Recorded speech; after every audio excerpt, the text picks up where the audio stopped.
I don't know about you, but one of the most confusing topics that I've ever experienced in my life has been money.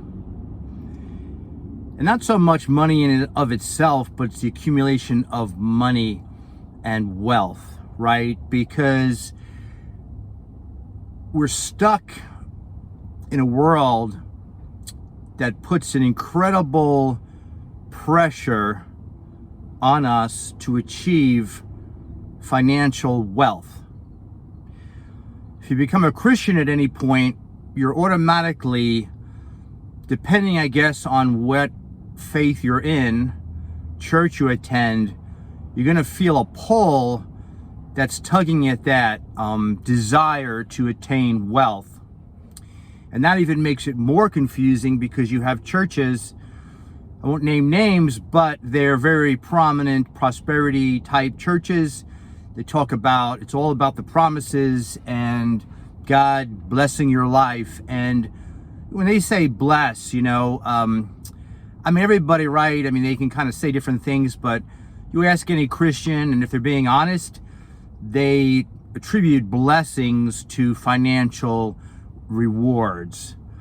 I know myself, anytime I was looking for a new job, all of a sudden, whatever job came in at the highest salary, oh, this has got to be God's will. And maybe it was, right? But I have to ask myself, why did I automatically attach that financial number to God's blessing? To be quite honest with you, it could be the opposite, right? It could be the temptation to take that money and push you off course. So listen, this is something each one of us has to determine in our lives. Are we a slave to the dollar? Are we a slave to accumulation?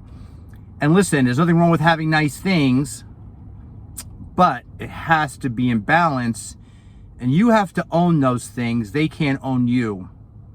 Look around at all of the successful movie stars and athletes and look to see if they're really happy. There's only really a couple that come to mind, and those couple that I can think of profess a solid faith in God.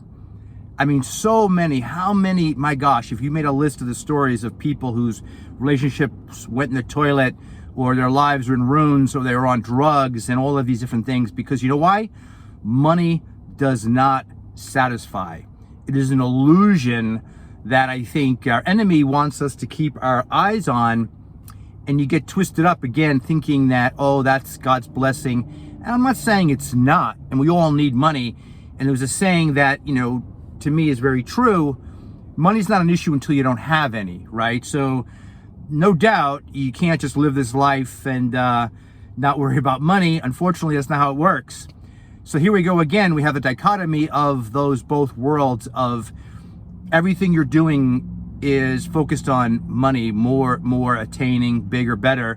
And then you have the other extreme, which is this: if you're poor, you're really spiritual, right? There's that other side of the coin I really didn't even talk about yet, right? Is if you're spiritual, you're not really going to pursue money. You're going to live in a house with holes in the ceiling. That one was for you, Rich, but that's an inside joke. But anyway, it is confusing. There's no doubt.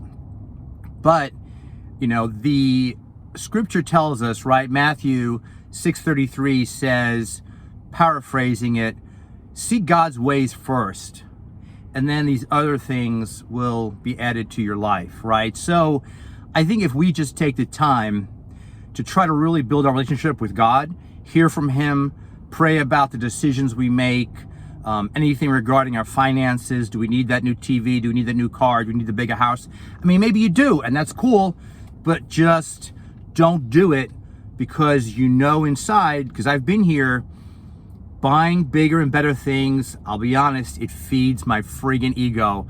And, long story, but that makes, me feel more of a man. It makes me feel validated. So listen, the story is learn from some of my mistakes, but find balance. And that's it for today. The life clock is ticking. It's Mark from Viva Virtus.